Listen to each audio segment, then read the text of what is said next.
क्या आप hair transplant करवाना चाहते हैं? क्या आप हेयर ट्रांसप्लांट सर्जरी के रिजल्ट के बारे में जानना चाहते हैं? क्या आप जानना चाहते हैं कि हेयर ट्रांसप्लांट प्रोसीजर कितनी इफेक्टिव है? हेलो फ्रेंड्स, मैं doctor Sachin Pawar, hair transplant surgeon at hair MD Pune.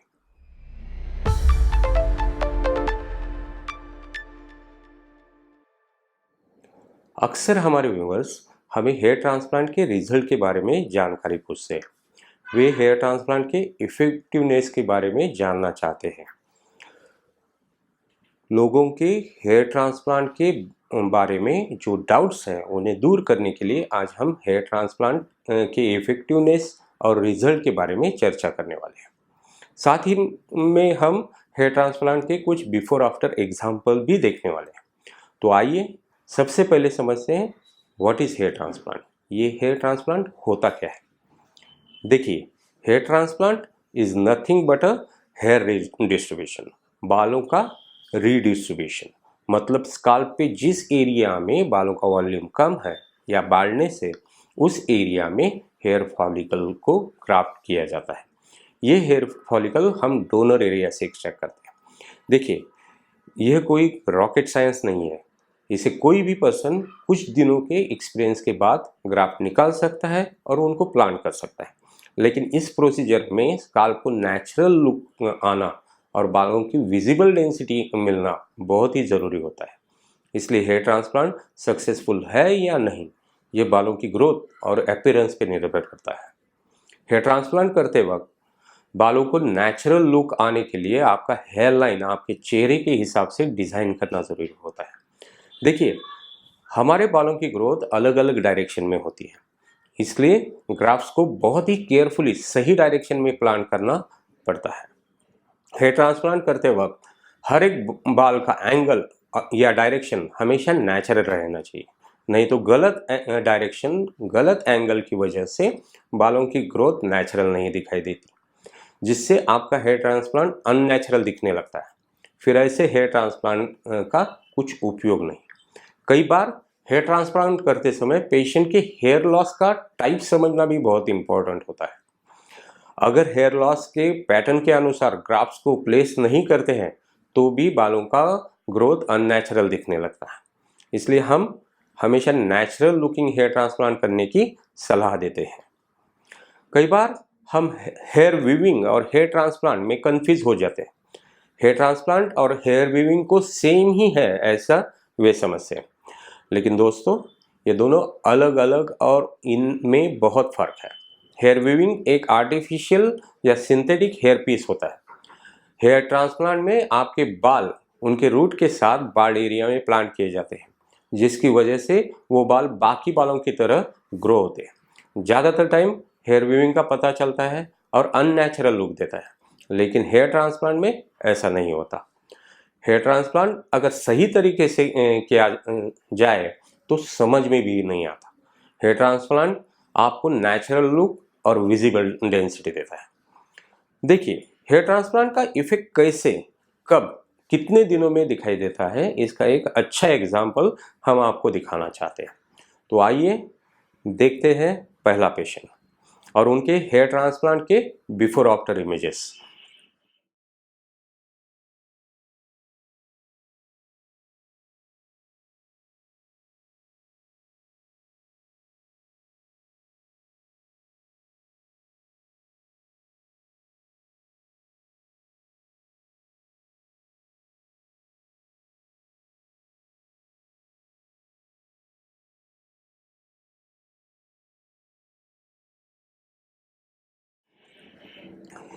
तो अब हम इस पेशेंट के केस की डिटेल में जानकारी लेते हैं।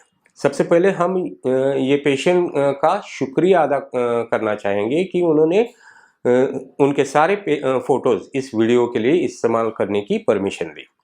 ये पेशेंट अफ़गानिस्तान से है और पुणे में पढ़ने के लिए आया है। इसका फ्रंटल यानी कि आगे वाला हिस्सा, मिड स्काल्प यानी कि बीच वाला हिस्सा और थोड़े क्राउन वाले हिस्से में बाल्डिंग हुआ था। जब वो फर्स्ट कंसल्टेशन के लिए आया था, he was very sceptical about whole process and results. और यूजुअली सभी पेशेंट की धारणा ऐसे ही होती है। शुरू में वो प्रोसीजर के बारे में डाउटफुल होते हैं, लेकिन जब हमने उनको पूरी प्रोसेस एक्सप्लेन की और हमारे पास पेशेंट के रिजल्ट्स दिखाए, तब वो इस प्रोसेस के बारे में कॉन्फिडेंट महसूस करने लगे। उसके बाद उन्होंने हमारे पास पेशेंट से बात की, उनके साथ बात करने के बाद, उनका एक्सपीरियंस जानने के बाद और उनके रिजल्ट देखने के बाद उसने हमारे यहाँ हेयर ट्रांसप्लांट करने का फैसला लिया। पेशेंट ने हमारी लाइव सर्जरी भी देखी और उसके बारे में जानकारी ली। हेयर ट्रांसप्लांट करने से पहले हम पेशेंट की उसके स्काल्प की जांच करते हैं, उनके हेयर लॉस का कारण और पैटर्न को समझते हैं। हर एक पेशेंट से हम सर्जरी से पहले कुछ इन्वेस्टिगेशन करवा लेते हैं ताकि वो सर्जरी के लिए सही कैंडिडेट है या नहीं इसका पता चले। सर्जरी के दिन हमने पेशेंट की ज़ाइलोजेन टेस्ट की, जिससे पेशेंट को उसकी एलर्जी है या नहीं ये पता चलता है। पेशेंट के साथ डिस्कशन करने के बाद, उनका एक्सपेक्टेशन जानने के बाद और साइंटिफिकली क्या सही है ये सब देखने के बाद उसका हेयरलाइन डिज़ाइन होता है। उसके बाद पेशेंट के बाल ट्रिम किए जाते हैं। फिर इस पूरी प्रोसीजर में हमने 5000 ग्राफ 2 दिन के कॉन्जिक्यूटिव सेशन में प्लान किए। के बोथ स्काल्प और बियर्ड एरिया से ग्राफ का इस्तेमाल किया गया। ये पूरी प्रोसीजर लोकल एनेस्थीसिया के अंडर चली।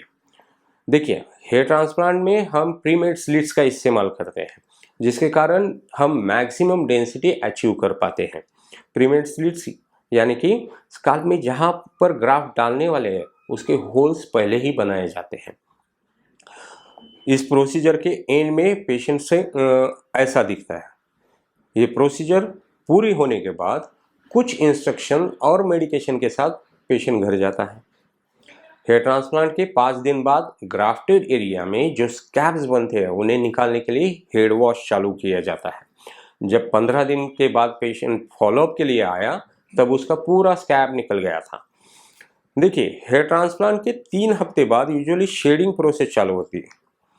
इसमें ट्रांसप्लांटेड हेयर में से कुछ शाफ्ट गिर जाते हैं, लेकिन रूट प्लांट होने के कारण वो कुछ दिन में रीग्रो होने लगते हैं। 4 महीने में ही हम उनके लुक में इम्प्रूवमेंट दिखाई दी, लेकिन ये डेंसिटी अभी थोड़ी कम है क्योंकि ट्रांसप्लांटेड हेयर को 100% ग्रो होने में 6 महीने से साल भर का समय लगता है। 6 महीने के बाद पेशेंट के बाल नेचुरल दिखने लगते हैं और बहुत अच्छी विजुअल डेंसिटी भी मिलती है। देखिए दोस्तों, इस प्रोसेस में डोनर एरिया बहुत इंपॉर्टेंट होता है। आपका डोनर एरिया काफ़ी लिमिटेड होता है। किसी भी तरीके से हम नया फॉलिकल तैयार नहीं कर सकते, इसलिए डोनर एरिया से अच्छे क्वालिटी और क्वांटिटी में बाल मिलना ज़रूरी है।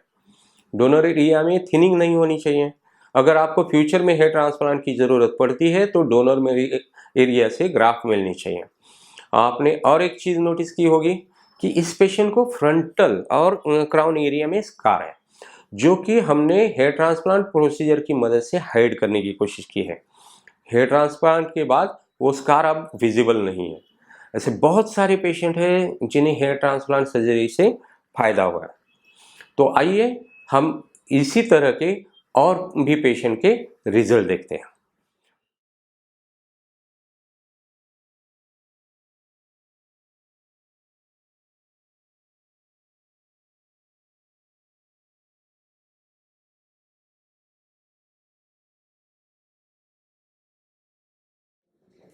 मैं आशा रखता हूँ कि आपको इस वीडियो से हेयर ट्रांसप्लांट के रिजल्ट के बारे में मनचाही इन्फॉर्मेशन मिले। अगर आपके और कोई भी सवाल है तो बेझिझक हमारी वेबसाइट www.hairmdindia.com पर पूछें।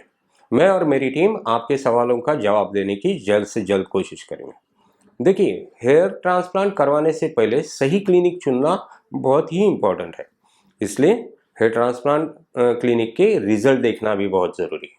अगर आप हेयर ट्रांसप्लांट के अच्छे रिजल्ट पाना चाहते हैं तो क्लिनिक के बाकी पेशेंट के रिजल्ट और एक्सपीरियंस ज़रूर देखिए और फिर अपने लिए सही क्लिनिक चुनिए।